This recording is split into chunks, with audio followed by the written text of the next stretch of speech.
Welcome to Tony at 12. I'm Tony LeBlanc, and today I'm in conversation with Lisa Millan, coordinator of Alderney Mind, and we're going to discuss mental health issues and Alderney Mind as an organisation. Good to see you again. Good to see you, Tony. And Thanks for having me. Well, thank you very much for participating. Now, lots of things happening at the moment that can affect mental health. And let's start off with this question of Ukraine, because, you know, I'm sure a lot of people are concerned with matters there. What you see on the television can have a long-lasting influence, can't it? It really can. And I think for myself personally, it's the imagery of it. So, you know, it's something that we've got to be a bit careful with, because we're seeing certain things and it lasts with you, you know, and you can sort of, it has a big impact. It's the visualizing it, you know, we can read about things, but when you actually see these things happening and the horror of it, it does stick with you. And I think it's, and there's so much out there, and everywhere you look. So when it's something like this happens, it's everywhere you look. When you turn the computer on, when you check your, I don't know, your emails, there's something about it, you know, so it's pretty much everywhere. And we are this day and age more graphic, so we can see everything. We've got more means of seeing it, so any photo we can have, they've got a big impact. During the Vietnam War, which is going back 55 years or thereabouts, there was a very frightening image of a young girl escaping from a napalm attack. And even 55 years later, that's still in my mind. And I'm sure a lot of people in my generation will remember that. And of course, that was at a time when you didn't have 24-hour rolling news or anything like that. You know, you just got a bulletin probably at 6 o'clock at night and 10 o'clock or whatever it is. So how do you sort of get round this about thinking without guilt?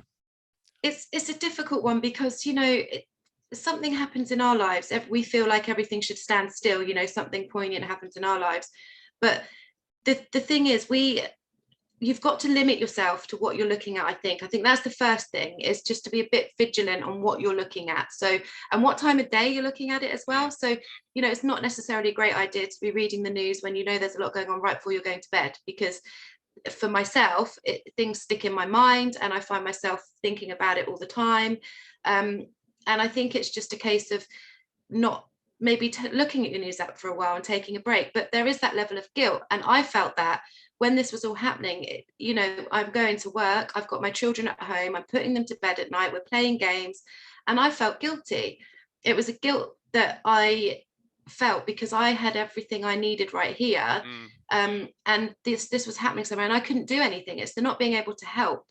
And then so I started looking at things like we would do. Obviously, Alderney's been fantastic, and we've, as you know, and everyone in Alderney knows, they've been doing collections for things that the people need that we can ship out there. So I started sort of giving to that and doing little things that I knew I could do to make a difference. I can't donate a huge amount of money, but I could get some things to put in these boxes, and it made me feel better.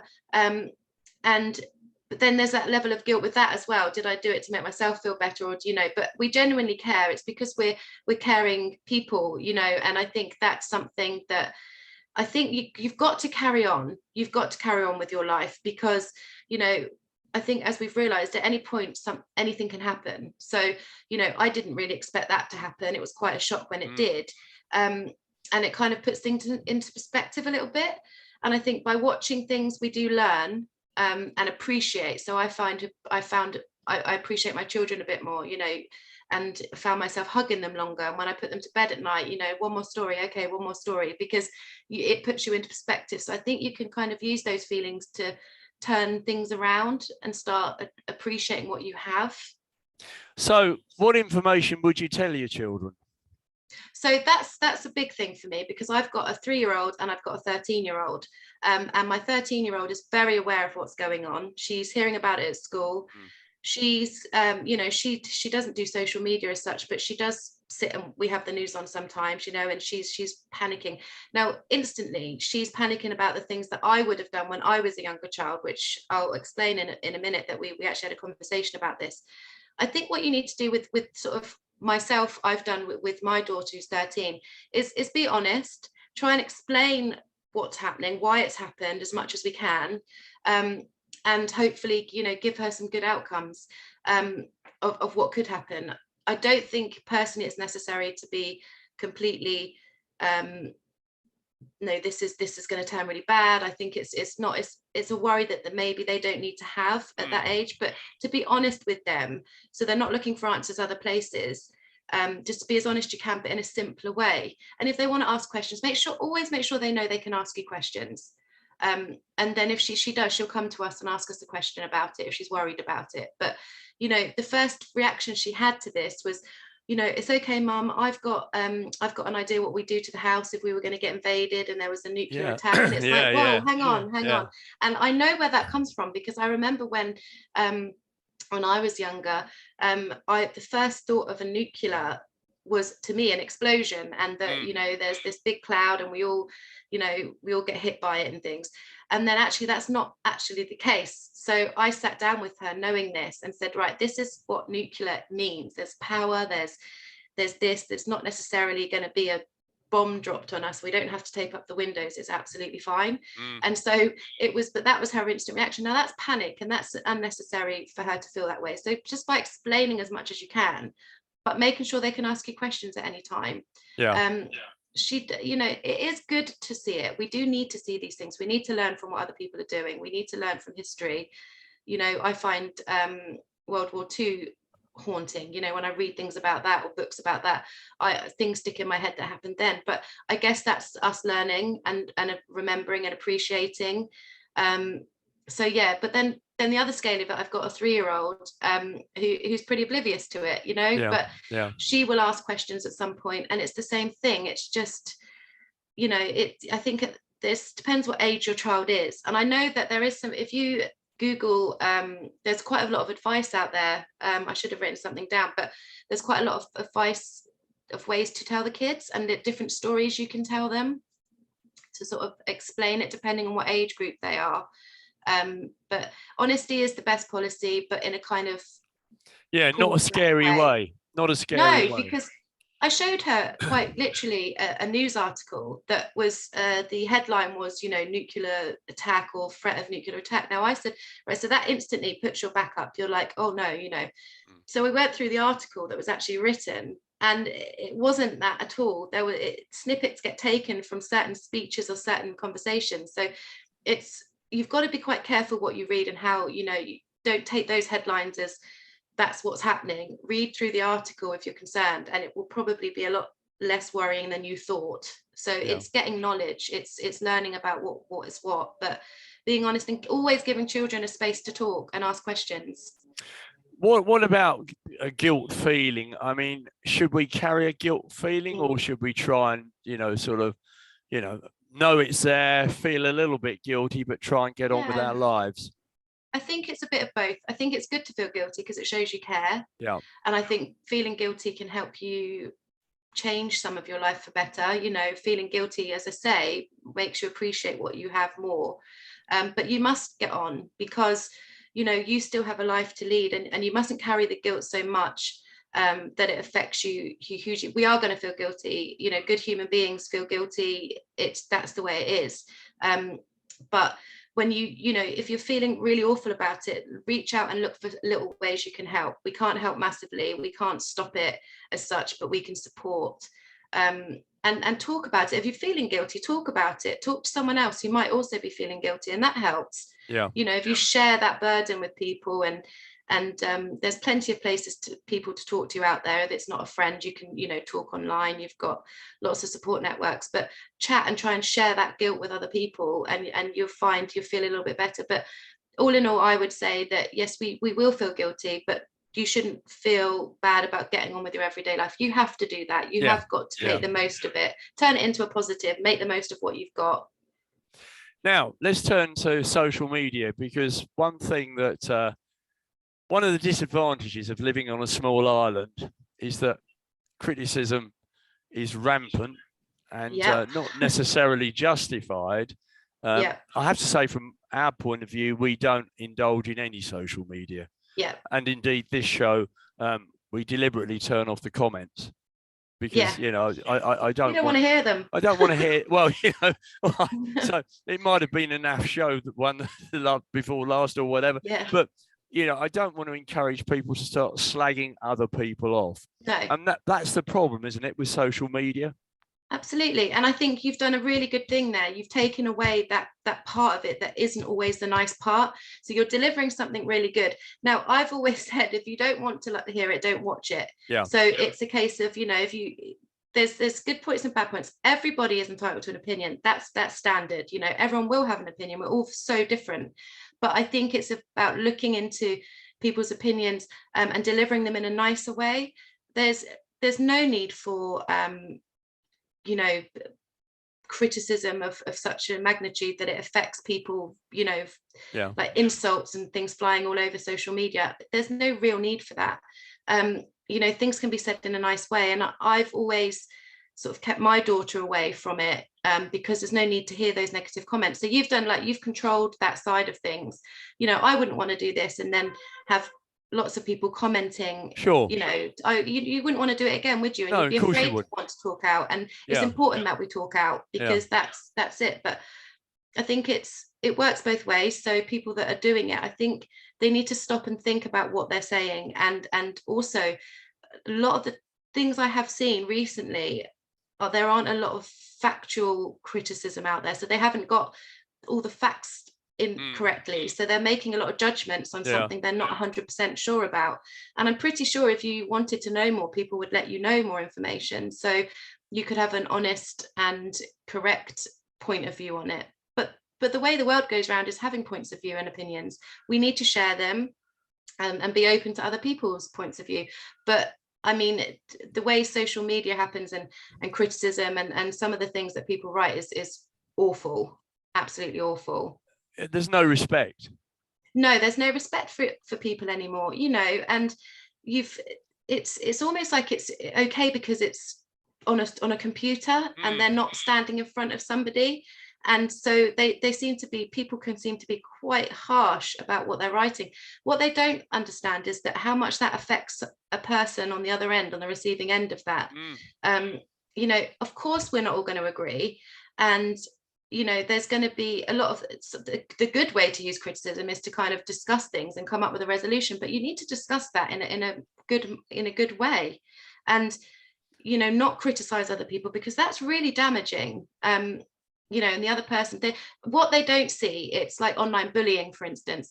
They don't see the other person at the other end of that computer that's absolutely devastated and, you know, considering, you know, it's happened, considering to the point of taking their own life because they're being bullied online. That affects people big time. And it's not until it's too late that we then say, oh, but they were getting all this online abuse. I think people need to be more proactive in stopping it and saying, stop this. And then because you just don't know what's happening on the other end of that. The providers, Twitter, Facebook, etc., have no control over it, really, do they? No, I think you can report things. I like to think on the pages that admin run. So a lot of pages that you have on Facebook and things, they have an admin person who created that specific page. And so I like to, it's, you know, they have the control to take things off.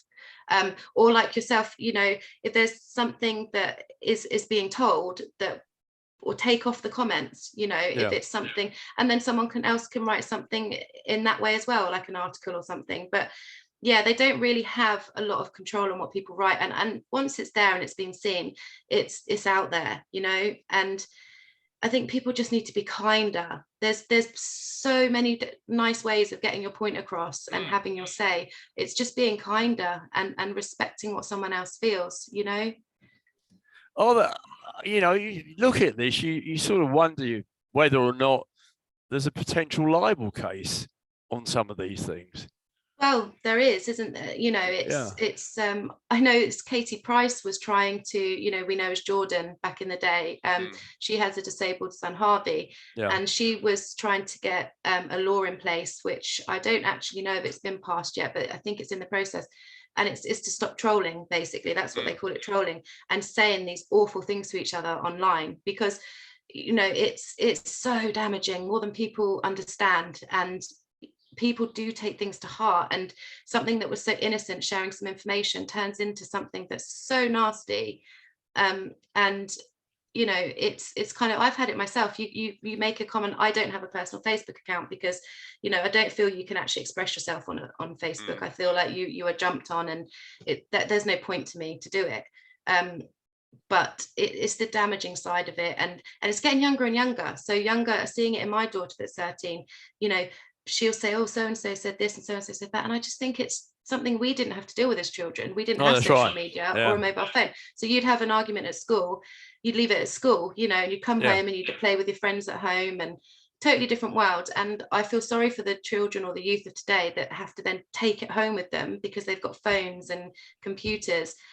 And these comments are just so hurtful. It's enough to deal with than other people. But as I said, I think people get confident because they're behind a computer. They're not face to face. She's detached, isn't it? Slightly detached. Yeah, enough to be, you know, enough to be nasty. Yeah, and there are people out there that make accounts that don't have a name on, so you don't know who's saying it, and then they go all out on people, and it's just damaging. It's no harm in being kind. You've just got to look at it a different way, and you know, there should be some level of guilt around the consequences of those kind of things. You know, if you're we've known of suicides, you know, in the UK, where parents of young children, where parents weren't aware this was going on their daughter's computer. And that horrifies me, absolutely horrifies me, that you don't actually know how you're making someone else feel. And it's scary. Would you then suggest that parents should have a regular look through the computer? I think so, yeah. I think for a certain age, if you know, at the end of the day, there's different opinions on this for different parents. It doesn't, you know, if you don't do it, that's fine, if you trust your child and things. But I personally do think that you should have a look. I mean, one, there shouldn't be anything on there that you shouldn't see anyway, and if there is, then you should be aware of it.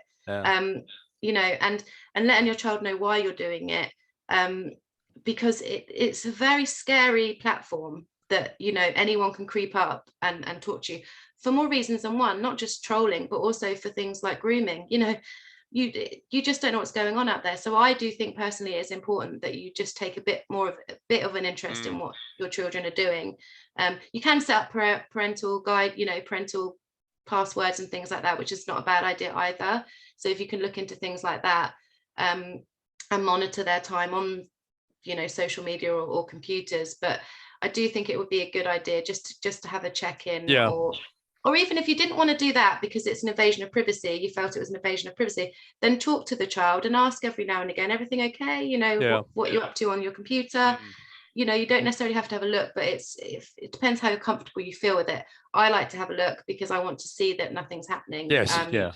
You know, and I feel safer that way. Well, that's what's all being a responsible parent is all about, isn't it, really? I think so, yeah, I do. And I know some people have different points of view on privacy and things like that. So, you know, it's up to them personally how they deal with it. But you do need to check in with your children. You do need to ask them what they're up to, because they're your children. And, you know, if they're not doing the way I always saw it, and I'd say to Grace, well, if you're not doing anything I can't see, then why can't I see it? And if you are, then I need to know about it. So it's a win-win, really. A very clever way of dealing with it, if I may say so. Very clever sometimes. Let's get on to other worries, and you know, I suppose top of the list at the moment is energy prices, isn't it? Yeah, so we've got all that to think about. I did personally think, do we fill up the tanks, and do we like stop doing this? And I actually, because we, you know, it's the same with food prices and stuff like that, I actually went out and bought seeds, Tony, and I thought, well, I will at least grow, I've actually got them here, I think.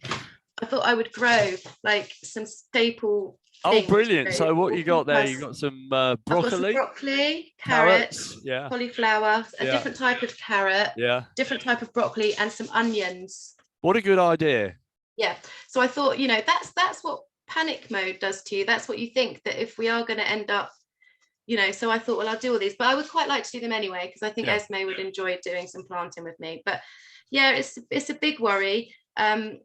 You know, I think somebody said there was, in the UK, what was a 250 fill up of an oil tank was then went up to 720. Yes, I heard that. Yeah, And yeah. that is Almost tripled. almost tripled. Yeah. And for some people, that's frightening. I mean, how do you, you can't afford that, you know? It's, Well, you I mean, I got to don't know try and how. budget for an extra 10 quid a week to do that one, haven't you? You know, That's it. 500 And a year sort of thing. But that was just a fill up. You might need that two was a fill fill ups. up. You might need two or three Exactly. fill ups. Yeah. Yeah. And I think our states are trying to help, aren't they? They're holding us, sort of trying to keep it at a certain level for us. But it's just the unknown, isn't it? It's the unknown of what's going to happen. And it's not easy enough, you know. Well, rental is high over here at the moment. We've got food prices are high. Yeah, but if you can If you find can a find property, somewhere, you know, something really needs to be done, doesn't it, in terms it of does. how affordable housing, be it Affordable purchased housing, yeah. or rented. Yeah, Yeah, I think so. yeah, There's some options, you know. We've got things that I've heard that some people have suggested that white gates, you know, the old white gates that yeah, we have, yeah. the two, that, you know, they're given to families, or, you know, I'm not saying there should be young families, because there are older people, generations out there that are also looking for places, but, you know, given to them to do up if they've got means to, where they don't have to have that initial payout to, you know, get deposits and buy places. It's, yeah, you're lucky if you can find somewhere. But, you know, we need to be on the states with this. We need to sort of get onto them. I know people do, but I think they did an open day for you could go and speak to the states members about housing and things. And I don't think it was really well turned out. And it's a shame, because it needs more people to go and try and talk about these things. And it's all about impressing on the states the urgency to get something sorted, isn't it? Really, that's it. That's what it is. And I'm not sure why they don't do these ideas that people have got. It seems, you know, quite logical to turn. I couldn't possibly comment. I don't think either of us can we? No. But you know, I'll be honest, it's quite a logical thing that, you know, but there's got to be some schemes or something that people can do, and it just seems like everything takes so long. Yeah, I know. It's a basic human right, really, isn't it? It is. And we love Alderney, and people have grown up, they're working hard, they're having children, they want to keep everything going, but yet there's nothing given back. And in order to keep the island going, the school and places like that, we need to give back. They need to give some help along the way. Yes, and I mean, it's all about trying to keep the younger population on the island, rather than, you know, finding that they drift off because they've got nowhere to live. That's it. And an island full of old codgers like me isn't, you know. Well, I don't mind just a liability. No, I don't. Yeah, I don't want that. You're most but it kind. doesn't, you know, it doesn't actually, it's not appealing, is it? You know, I can sort of understand, you know, when my daughter grows up, you know, she's going to be going off to college, and I'd love her to come back, you know, if that's what she wanted. But I can't say to her, "Well, come back," and then, you know, because if she can't afford to live here, people are going to go. They're going to have to go somewhere else, and that's really sad. That's the reason that they can't stay here, is because they can't get affordable housing.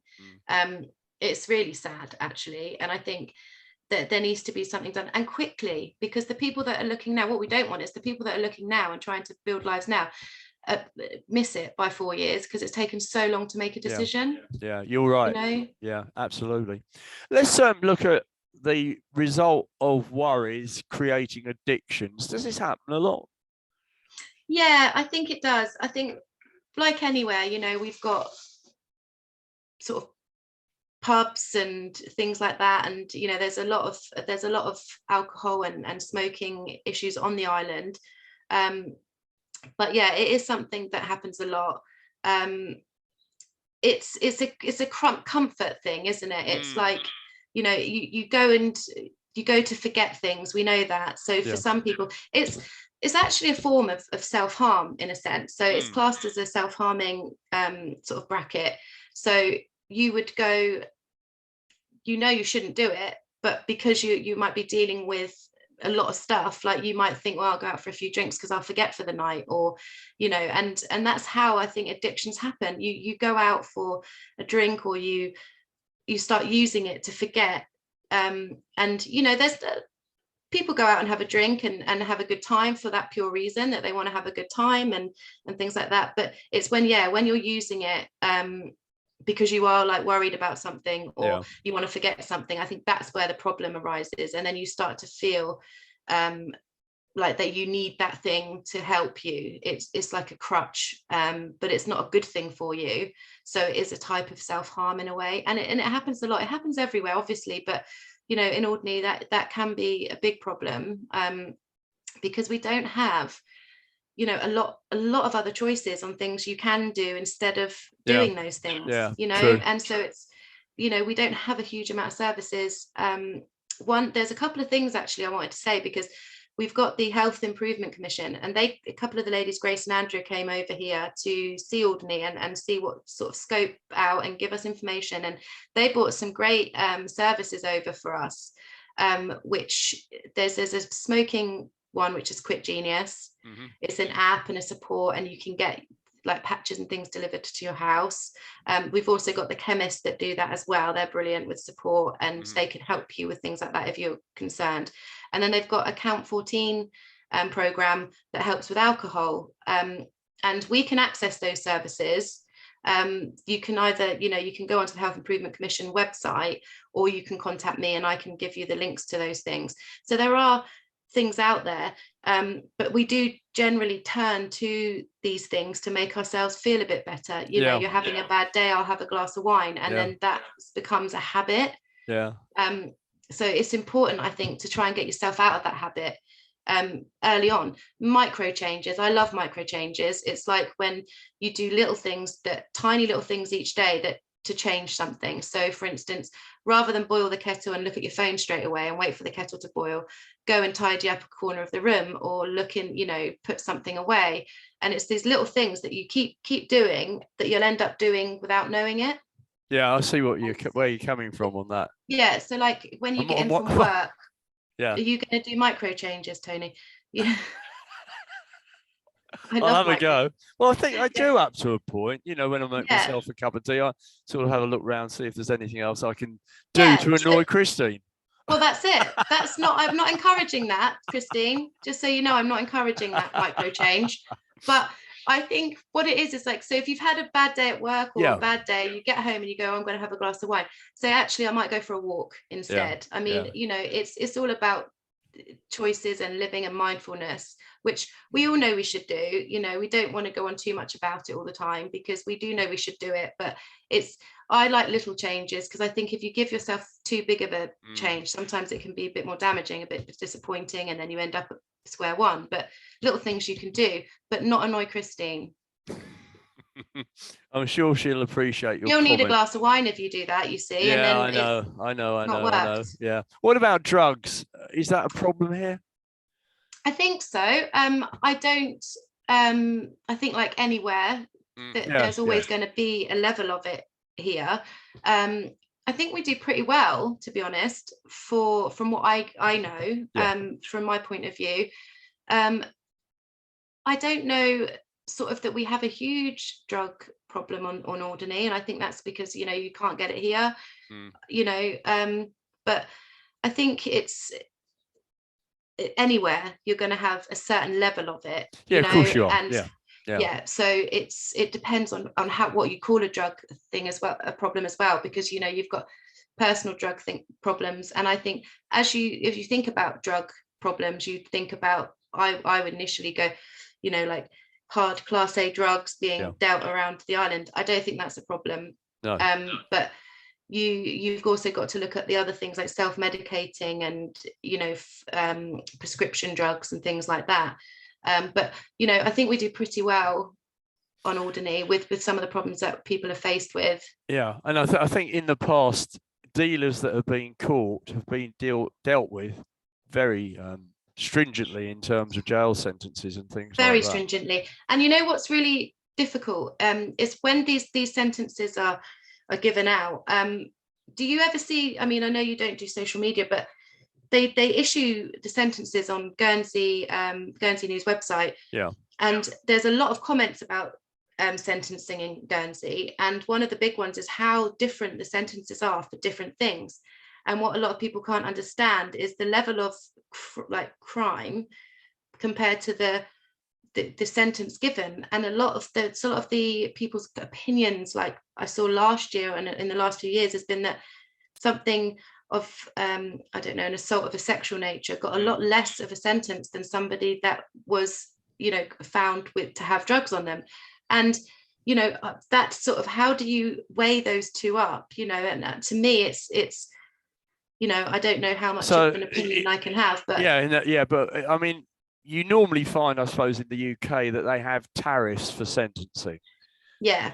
Did they have that here? I'm not so sure. I don't know. No. I don't know. They must have. I don't know if it's must be some sort of indication. There has to be, surely. But I mean, who knows? Because we are in the Channel Islands, so we don't know what sort of laws that are in place. But actually, I might look into that and see how that works. But there's a lot of confusion a lot of the time when they issue these sentences as to why they got so much compared to something that, you know, for instance, there was a case and somebody had child pictures on their phone and things like that. They got a much lesser sentence than somebody that's found with a small amount of cannabis on them. Now, you know, you've got to weigh that up. That does not make sense, does it? It doesn't, and it's really unfair. And you know, and then it's, I guess it happens all over the world, really. Yeah, sure. It's not just Alderney and Guernsey. I guess it's just, you know, you got like famous people. When famous people get caught doing things, they get treated so differently to a normal person and, you know, an everyday person. And that bothers me. It's like, but why? Because they're famous, you know, they've still done the same thing. It happens everywhere, I guess. It's not fair, but, you know, it's the legal system. Unfortunately, it's life, isn't it, almost? It's life. Because people in that sort of position can afford the lawyers to get them off. And that's it. You the know, legal technicalities. Yeah, sure. Yeah. That comes down to a lot. What about gambling? Do you find many of your I actually clients? No, we obviously know there's always gambling's a real horrid sort of addiction. Again, there's a lot of support for it. If we do have any people with any problems, they can always get in touch, and we've got great support for that. Do you know, it's another form of it's a coping mechanism. You know, it's kind of like a escape to the land of fantasy. The land of fantasy, and who doesn't want to, you know, see those dollar signs going up or you know, money signs going up, and it's that whole thrill of it, isn't it? It's thrill seeking. But I don't think, you know, I don't have anyone, you know, that has a gambling problem. And I think that, you know, I'm not sure about Guernsey, what the rate would be over there.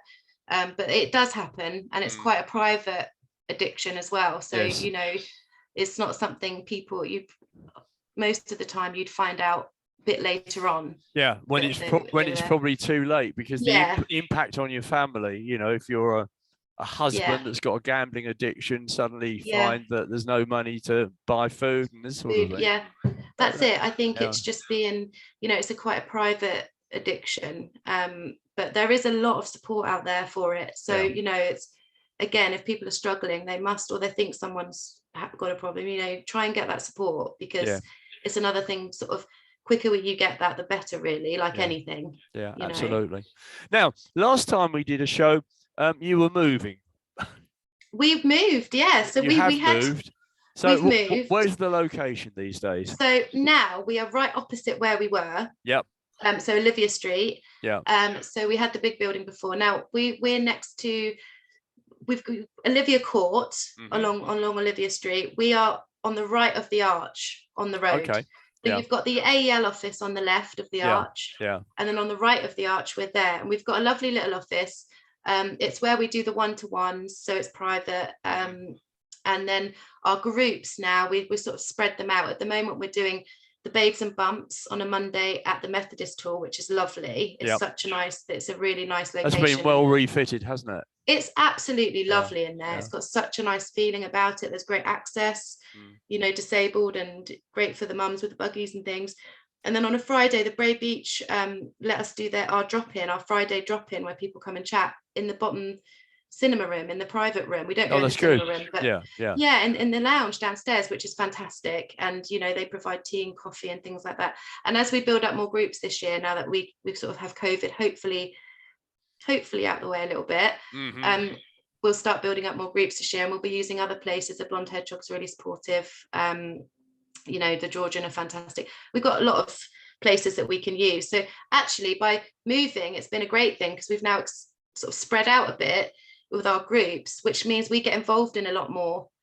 I think the other thing is that by going, for example, to the Bray Beach, it's not the same as trooping into Millennium House. Yeah. And everyone's sort of saying, oh, why are you going there? Exactly. So, not only is there 2 entrances to get into that room downstairs, so you can come the beachway, which is very private, or you could be in that hotel for any amount of reasons. Nobody actually would know that you were coming to the drop-in. To be honest, most people that come actually don't mind being seen. They come and we've got a great group that have been coming, and but some people will find it really difficult to walk into somewhere, whereas it's so relaxed and brilliant. And as I say, we've been getting involved in so much more.